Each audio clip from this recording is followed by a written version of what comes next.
Okay, it's just after 10 o'clock. We've got people joining us. I will kick off today's webinar now, I think, and enable people to join us as we do the introductions. Welcome to today's webinar, which is on the extremely topical subject of hygiene secure. My name is Dave Butler. I'm the CEO of UK. I think almost all of you know that. With me today is Oliver Ringsley-Burgess from HPS Services. I think not only is this a topical subject, but all the times I've spoken to Oliver, I've been hugely impressed by his vision for what he wants to achieve. We met about a year ago and told me about transforming the way FM services are perceived in our industry. I don't think, though, quite he perceived how they would be transformed over the last few months. I think we had a broader vision when we talked. But I think if anyone can give us sensible advice on what's happening now, then Oliver is the man. And I hope that today's webinar will both give people a series of practical ideas to take away with and some sense of understanding of what's behind the various pieces of advice that we receive from the news. One of the dangers we were talking about before we started this was that we're all experts now. We all listen to the cabinet, or have been listening to cabinet briefings. And whilst there's a lot of good advice there, it's not necessarily always clear why it's there and what we should do about it. So, as ever, for those of you who you've seen lots of webinars, I'm sure that's most of you, you'll be aware of the Q&A button at the bottom of the screen. Please use it to ask questions of Oliver. And if there's anything you want to communicate with either me or Oliver, then you do use the chat button with your fellow participants. Today's session will be being recorded, and we will make that available on the UK website within a couple of days. So with that, I'll hand over to Oliver to introduce the topic. Thank you.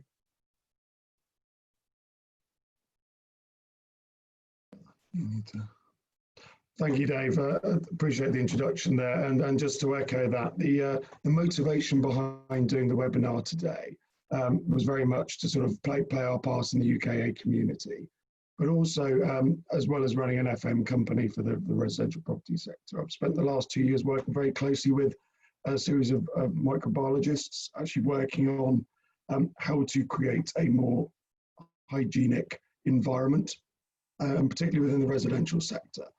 And whilst there's a lot of great advice on gov.uk, it feels to me that a lot of that is very focused on the commercial sectors. And really what we want to do is help translate some of that information into very practical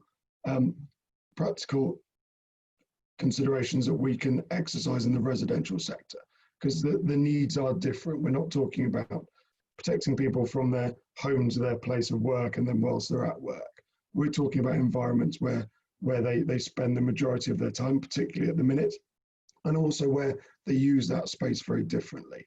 So it's important that we as thought leaders in the residential sector are actually considering what we need to do, how we need to interpret that advice, and what we can actually practically do to create a safer environment. There's a couple of provisos as well.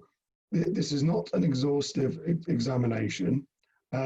There will be other options and measures out there, but what we wanted to do is give a very good, half an hour high-level view of some things that we're doing across the residential sector, but also what we've seen other operators doing. So we tried to collate all of that learning and bring that to the table today.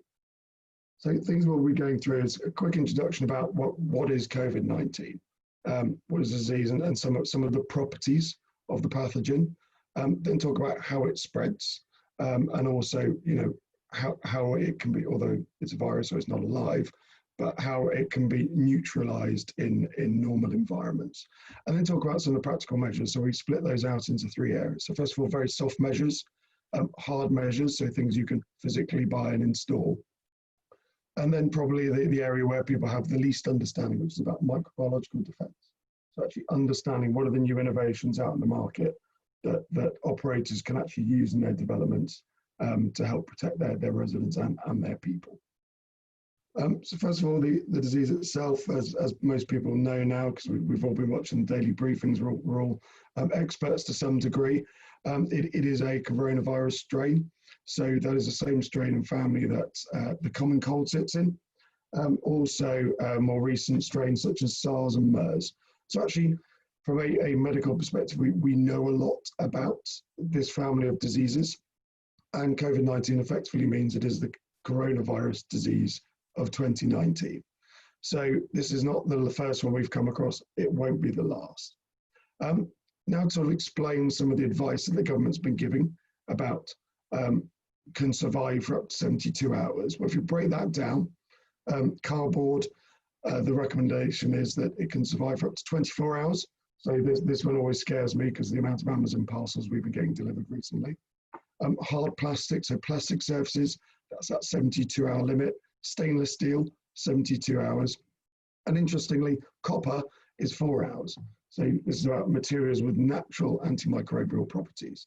And then this is something that we'll go back to. It's things that we can do with the fit out of our buildings with the surfaces we use to help create a more hygiene secure environment.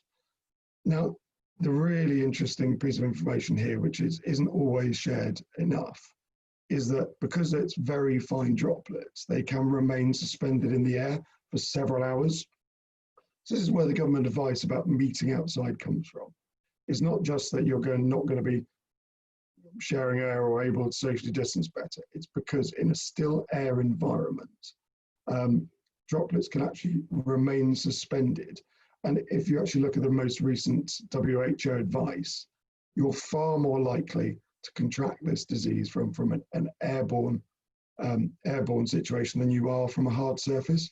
Hard surface transmission is significantly less likely. So actually, what does this mean for when we're looking inside?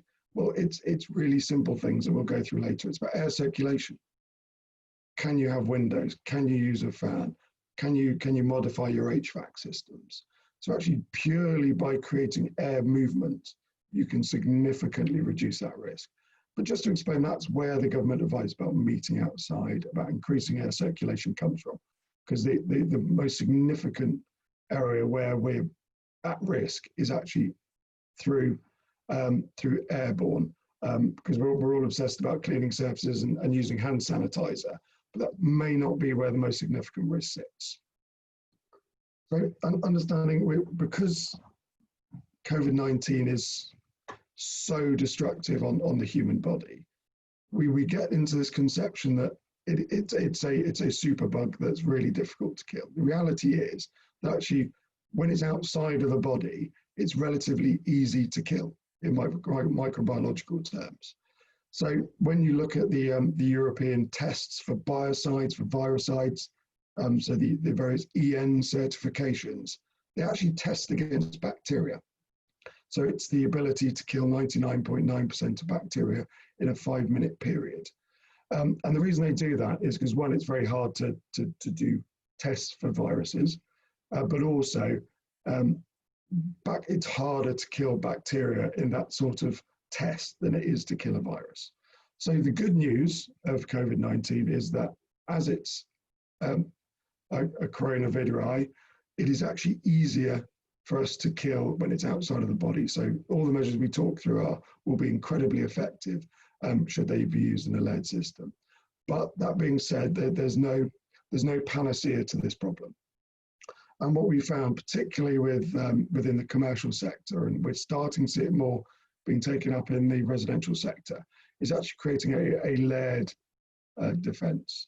So using all of the measures that we're going to be talking about, or picking at least key ones at every stage to ensure that we're taking every opportunity to keep people safe. It's not just one thing that's going to do the job for you. So first of all, I want to talk about some soft measures. So obviously I'm making the assumption that we're all familiar with the stipulations with gov.uk, and they're all displaying the various risk assessments that we need to, whether it's a residential or a commercial environment. But going further than that, I've spent my life in FM always trying to do any signage to be as minimalistic and unobtrusive as possible. Well, that's sort of flipped on its head now. So signage that we're using now is eye-catching. It's bright yellows, oranges, blaze high-vis colors. really draw attention. And this is about constant drip feed of education to residents. So at social distancing, only one person in a lift. When the communal spaces start opening, and from what I've heard, most operators looking at kind of the 6th of July, the ones we're operating with, to reopen their communal spaces.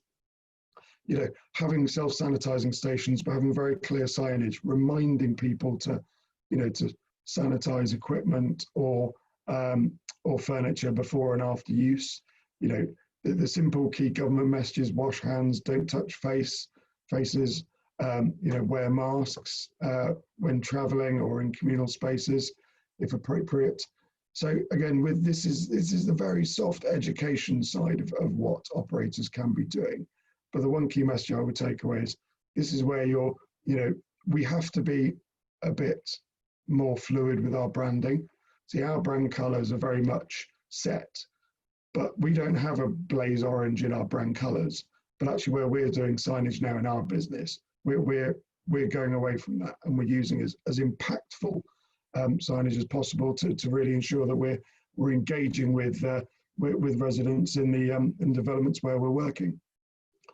But also, everything that we do is about building confidence. We don't want your residents to feel scared. We want them to be aware. We want them to be safe. But we want to create an environment where they feel confident to enjoy themselves, to actually enjoy the environment and the experience you work so hard to create. So what's really important at a time like this is to inform residents of what you're doing. So if you are sanitizing all touch points every 2 hours, inform them, tell them, use impactful signage to, and even playful cartoon style signage to let them know, what your sanitization regimes, what antimicrobial treatments have you put in place, sanitizer stations, anything that you're doing different now to help protect them, let them know. 2 reasons. One, you can build that confidence and give them, again, that confidence to enjoy the environment that you've created. But also, it is a competitive marketplace. They are your customers. You're also showing them what you are doing as an operator, as a brand, as a development, to look after them, to help be part of that community that you've worked so hard to build. Also then take it to the next step. You've all got very good comms where you've got, development specific apps where you can push notifications out. Use that to just send, continuous positive messages about all the great things you're doing. Use e-shots if necessary, posters in lifts, social media feeds, to really give, let's say, very visual examples of what you're doing. If you're doing a treatment, take a good photo, put it on your social media feed so that people know what's taking place. But again, all of this is about building that level of confidence for residents to, when you do reopen your communal spaces, to help the community get as close to a normal feeling, and I use that word in directly, feeling as possible. But as I say, because otherwise nothing's going to be, I say, exactly normal, but we can enjoy these environments in a safe way. But there's no point doing that if we're not happy and confident in getting back to that sort of sense. So moving on to the more practical hard measures, something that's been very prevalent in the commercial sector is the use of thermographic cameras. So first of all, not everyone is going to share a temperature, and particularly if they're in the early stages of the infection. However, using this is a very good practical way of picking people who are at the most contagious stage. Now, these are very easy to install within building receptions. As I say, commercial sector has been very hot on this because they've got thousands of people coming into a building on a daily basis. But where you do have larger developments, or you want to give that very visual, impactful measure that residents will see and understand, and there's a number of smaller companies who are installing this, and we're happy to share information of those. We don't, but we've got partners who we know have operated in the residential sector. But basically, somebody sat behind the concierge desk will have a monitor. It's just a way of actually providing an initial layer of hygiene security for your building without disrupting the guest or the visitor or the resident's entry to the building.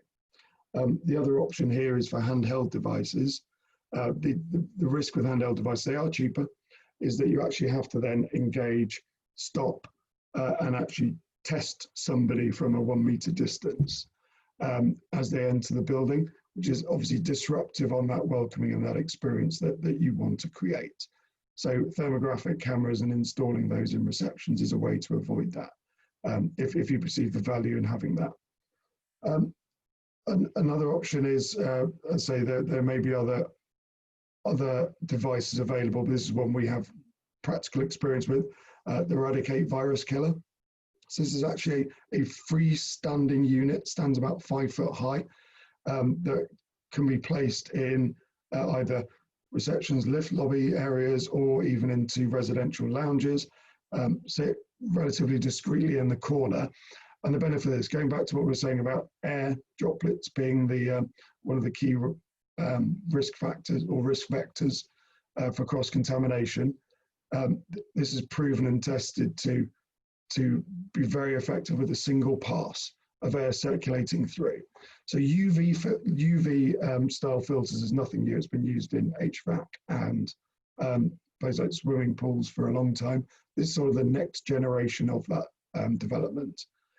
So circulates the air, uses UV and various filters to clean out pathogens. Also, as you can probably hear, as a chronic hay fever sufferer, it also is very effective against pollen through the filters. But again, this is something that you can install quickly and effectively.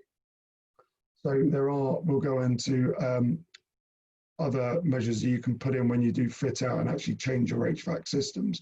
And this is a freestanding unit that can be installed, as I say, very quickly without having significant other changes to the fabric of the building.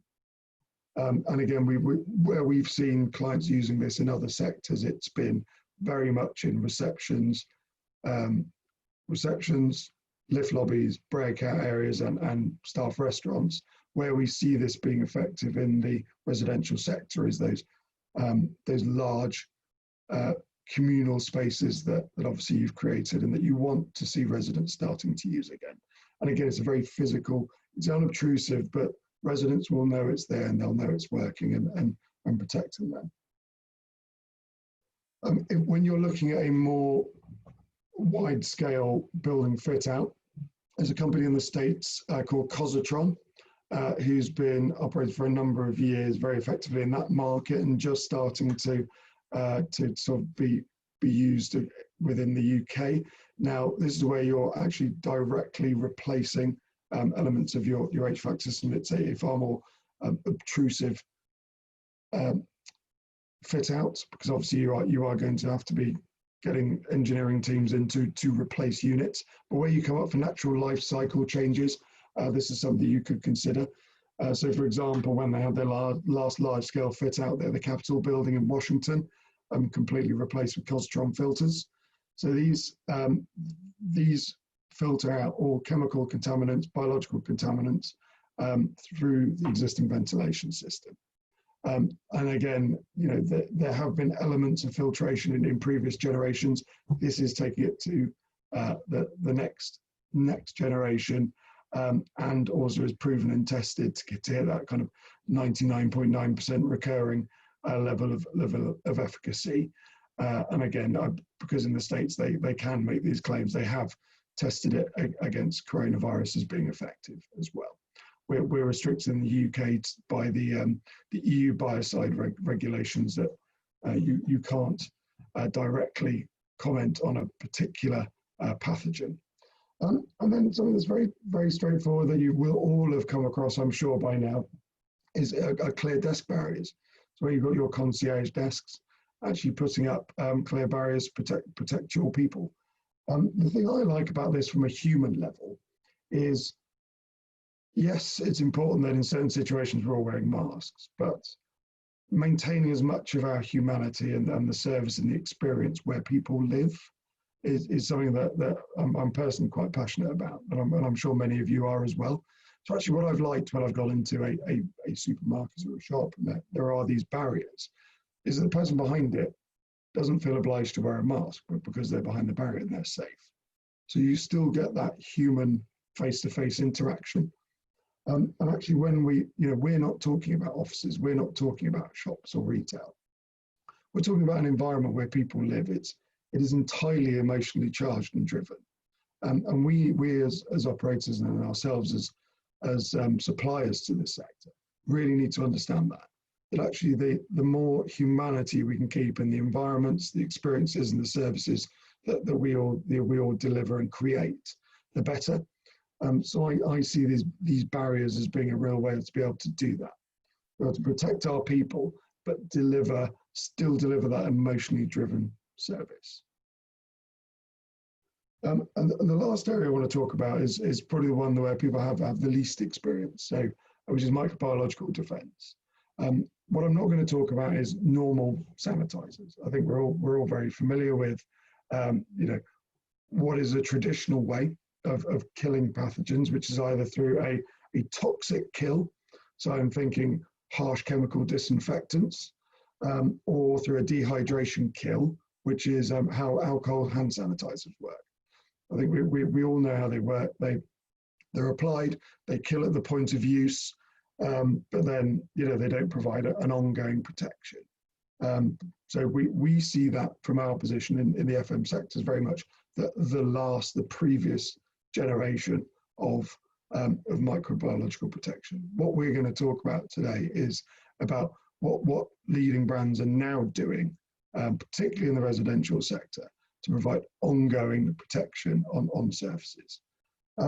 So first of all, I want to talk about ATP testing. So ATP uses luminescence to test for microbe activity. What it's not a test for a specific pathogen, but it does give a very good indication of general hygiene standards. It tests the activity or the background activity of microbes on a surface, on any surface. So the ATP machine uses that natural bioluminescence. So we've all, most of us will have seen things like Life of Pi or Planet Earth and seen the bioluminescence in the ocean. Every living organism at that sort of monomolecular level has the ability to create that luminescence. So what an ATP machine, these are handheld machines. They're about the size of a very large old mobile phone. They're able to give you an instant result. So you can do the swab. They then contain a small amount of fluid which creates a bioluminescence. You put it into the machine, and you can instantly get it, instantly, within 15 seconds, get a result that tells you your score. So below 50 is the recognized standard for food safe. Below 250, you're in that kind of low risk level. Above that, you start getting into gradings of mild risk, high risk, and then extreme risk. And to be very honest, we've done a lot of testing across residential developments before any new microbiological treatments. Almost every development that we've tested has been in the higher extreme risk of cross-contamination level. So this is an area where all operators need to really pay attention. So ATP testing, the equipment themselves, you can get a basic piece of equipment for about £900. And then the swabs are obviously single use. And this is something that you can do to self-test, self-audit your environments. Key areas to always look at: front door handle, zero button in a lift, concierge desk. Those are the areas that consistently score highly. The last test we did for a new client, the concierge desk and the computer on the concierge desk, the score was 2,700. There was a similar result on the zero button in the lift. So, having that information, clean doesn't mean clean anymore. It's about that hygiene secure environment. Just because it smells of lemons doesn't mean it's clean. But actually, without having that information and that knowledge, we're not able to create good strategies to create that safe environment. So I'd strongly recommend either working with your partners, whether they're in-house or outsourced FM, to do this level of testing, to then be able to understand what you need to do in the different areas of your developments to create a safe environment. Then I've also included two examples of microbiological defense products that are live on the market. We do work with both these products. I've got very real experience, but so do other companies. So as I say, these are, nobody has exclusivity or rights to these. And where you have in-house teams, you're able to approach both of these products directly and use them as appropriate. So the first is Citrox. So this is a product which can work effectively once applied to a hard surface for up to 6 months. So it can be very effective. I would recommend in heavily used areas, probably reduce that to 2 or 3 months and do the ATP testing to make sure, to prove the efficacy. The way this is used is it's hand applied. So it's applied by an individual. It provides a residual barrier protectant. So what it does is it effectively prevents pathogens from bonding to the surface. And actually it was originally developed within the greenhouse sector. So for protecting greenhouses to stop mildew attacking your vegetables. But it's been sort of effectively productized for human use environments. It is a medical grade disinfectant. The challenges of it in its liquid state, it's very flammable. Its fumes are flammable, so it has to be used with extreme care and by people who really know what they're doing. And it is also very noxious. The biggest challenge for residential environments is it needs 24 hours to cure. So once applied, that surface needs to be left 24 hours. So where you've got new developments just about to open, there is a case. But it's very difficult in a live environment. That being said, we have had great success with this, particularly using on external areas, so door handles, if you have gardens, etc., keypads. It works very effectively in those areas. One of the other challenges for residential is it can only be used on hard surfaces, so non-porous. And actually, when you go into residential, there's a very high volume, or higher volume than other sectors of things like wood, fabric, furnishings, carpets, curtains, etc. So I think Citrox has a place within this sector, but it's about getting it for point use, for areas such as the exterior, car parks, doors, keypads, and picking and choosing where it's going to be most effective. I would also, this is where I would recommend using a partner, because it is a difficult product to use without experience. The other product that some of you on the call I know are already familiar with is called Zeno. So this was, whereas Citrox was from more the horticultural sector, Zeno actually comes from a military background. It was developed during the Second World War to coat submarines to prevent algal growth.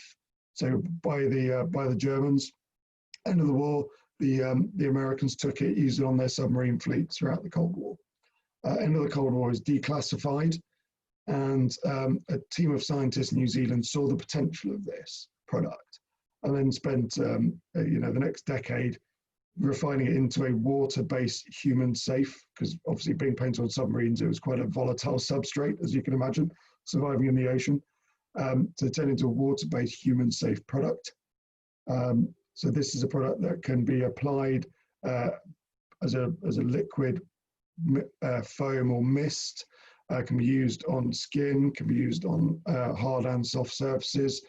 So it doesn't last quite as long as Citrox, but it bonds to skin for 24 hours, and it bonds to hard and soft surfaces for 30 days.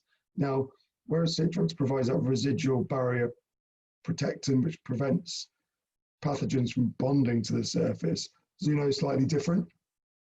It creates at the monomolecular level a series of positively charged spikes.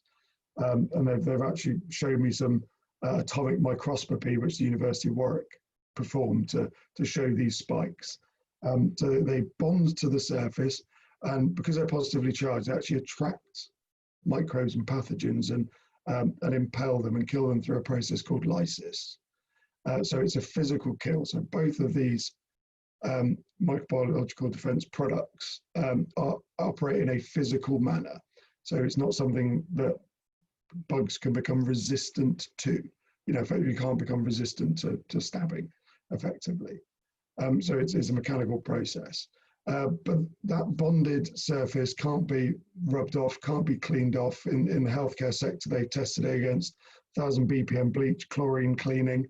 The only way to effectively remove it is to remove the surface. So sanding, grinding, etc., scratching it off.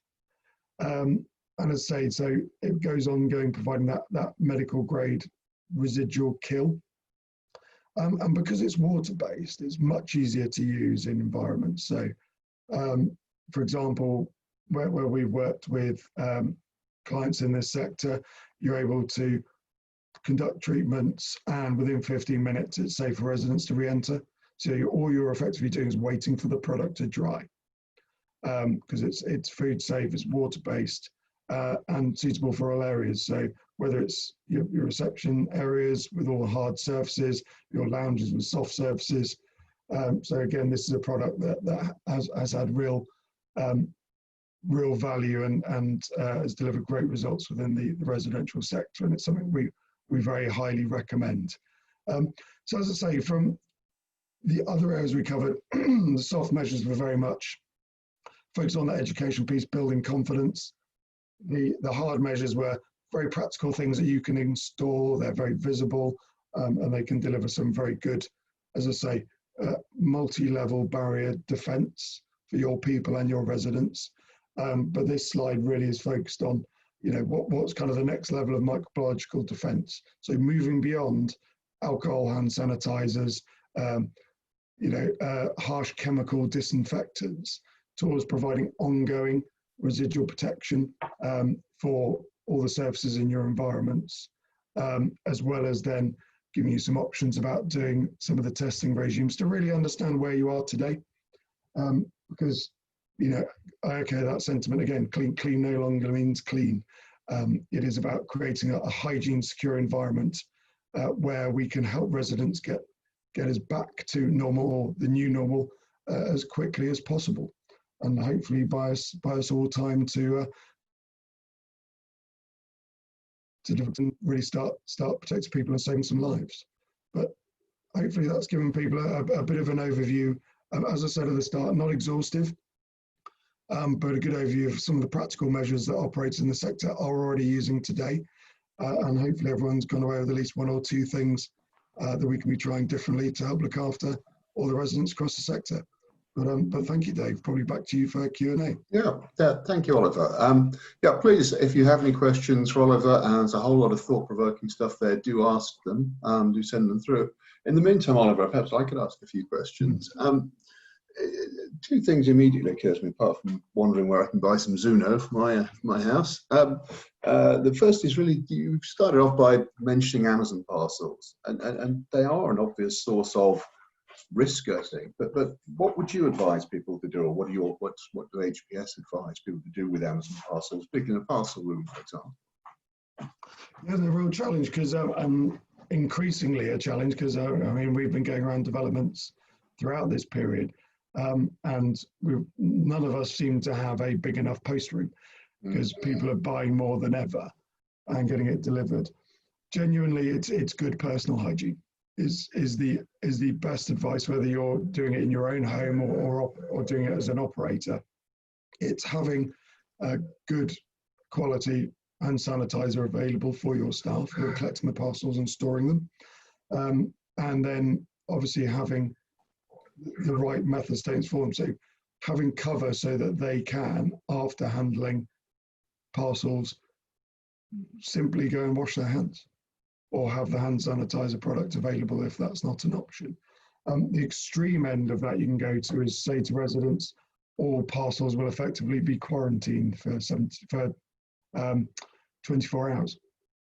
You can go to that level, but what I go back to, all the measures that we're talking about today, and others, say that there will be others that we've not covered in detail. It's about minimizing risk. There's no panacea, there's no zero risk environment. So as long as you can have that constant education with your own people and with residents that there is a risk associated with a piece of cardboard that's coming from the outside, and you have no idea of knowing where that's been and whose hands it's gone through within that 24-hour period. So just saying, after you've taken a delivery, please wash your hands. And for your own people, your own teams, it is very rarely making that part of their method statement. Once they've handled something from a courier, they must either sanitize or wash their hands and not touch their face before they've done that. And it is.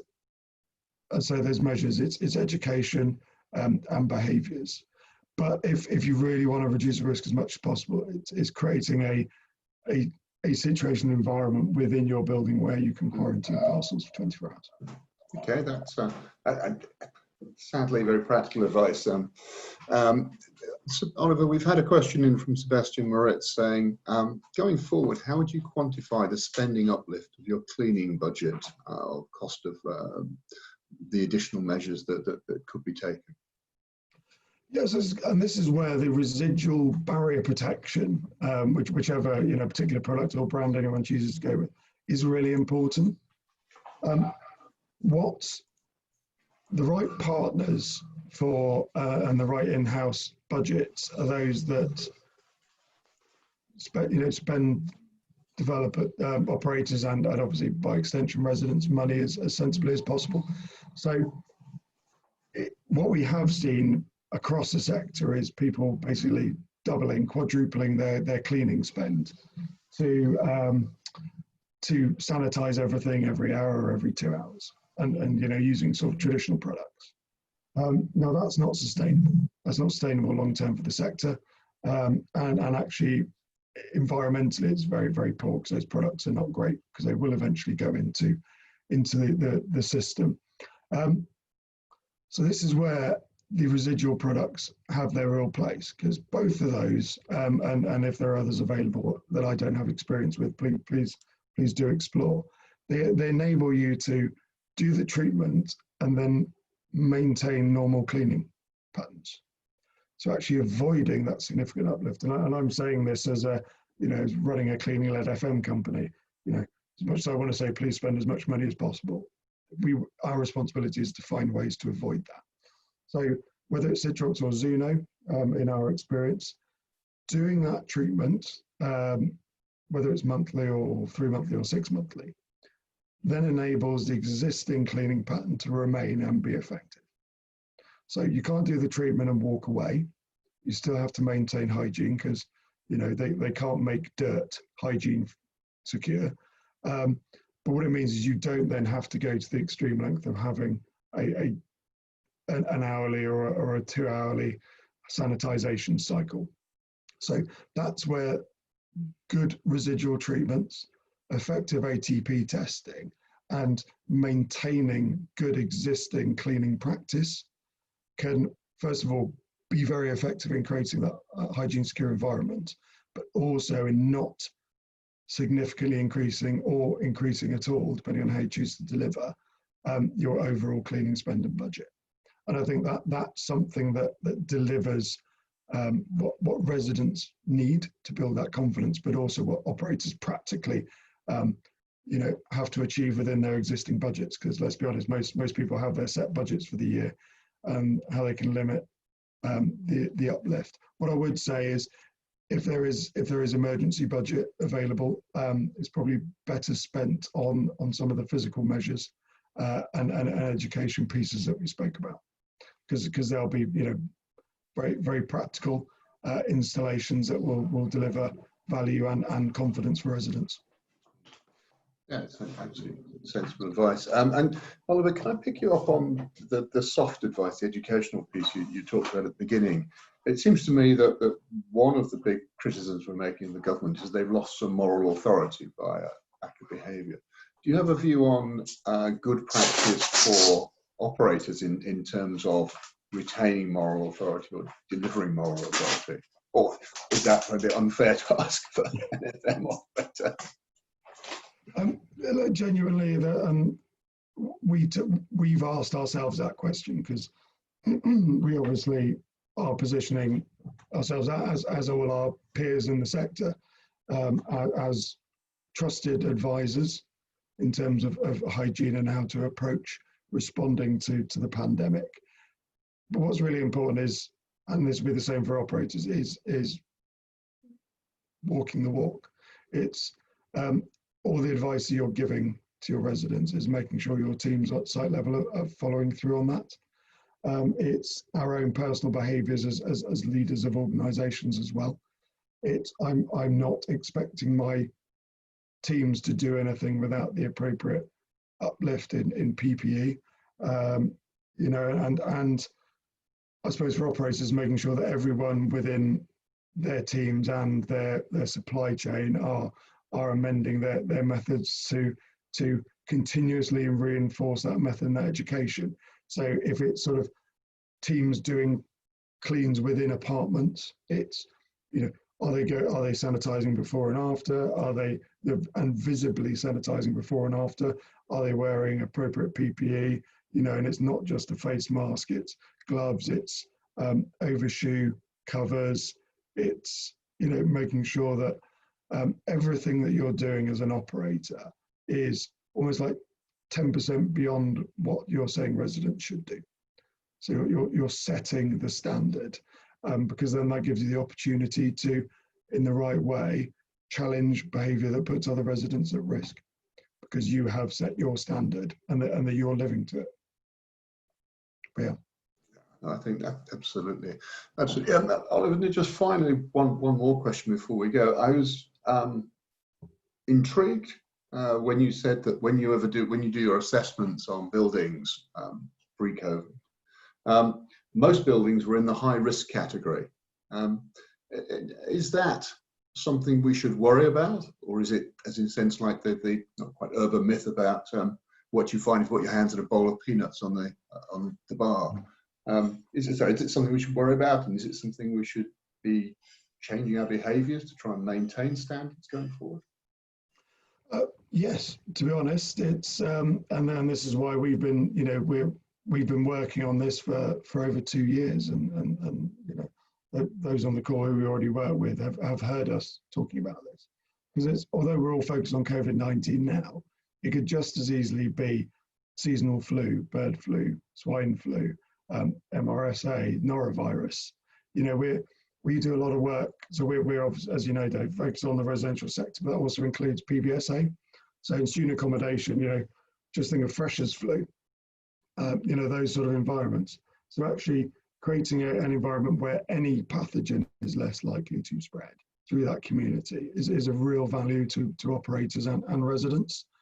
And we've done extensive testing across both PBSA and BTR. And an environment which is physically clean, looks clean, smells great, it is not microbiologically clean, and has not been, because the products traditionally used and the services traditionally used in the sector basically clean and kill at the point of use. But then you've got a whole 24-hour cycle where nothing's really happening. So it's only clean until you open the door, is the truth of it. And this unfortunate situation has drawn people's attention to it. So as I say, people are moving away from, you know, is the brass polished and does it smell great, to is the brass polished, does it smell great, and is it safe? You know, and for us, that's where we've wanted to take the conversation. And I think operators are really starting to understand that.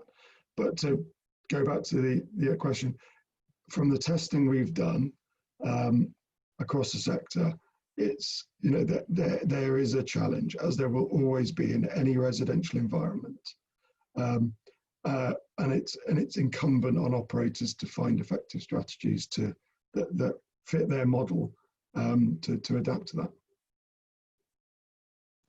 Thank you. I think that's a really important lesson for all of us going forward, that it's not simply the appearance of what we do in our buildings, but it's actually how clean they really are, the behaviour of our residents and our own behaviours. It's a series of keys to change it, getting through to the current situation and going forward.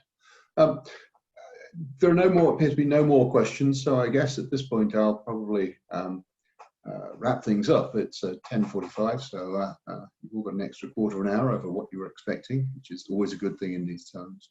I'd just like to conclude by saying to Oliver, thank you very much for genuinely one of the most stimulating webinars that I think we've done over the last 3 months, and also one of the most practical in terms of thinking about things that we can do to address the current situation. To remind you, our viewers, the webinar is being recorded, and there will be a recording on the website, in a couple of days' time. But also to remind you that tomorrow we're running another webinar, and that's with our friends from Built ID, development specialists looking at social value in real estate, which again should be fascinating, and as you'll be talking a little bit about the future of the UKA at that meeting. But for now, I'd just like to say thank you to everyone who's joined us, and a particularly big thanks to Oliver for, as I say, a really fascinating presentation. If there are any further questions, then I'm sure Oliver will be very happy to answer them, or you can ask us and we'll pass them on to him. So once again, thank you for joining us. Look forward to seeing you tomorrow, and thank you again, Oliver.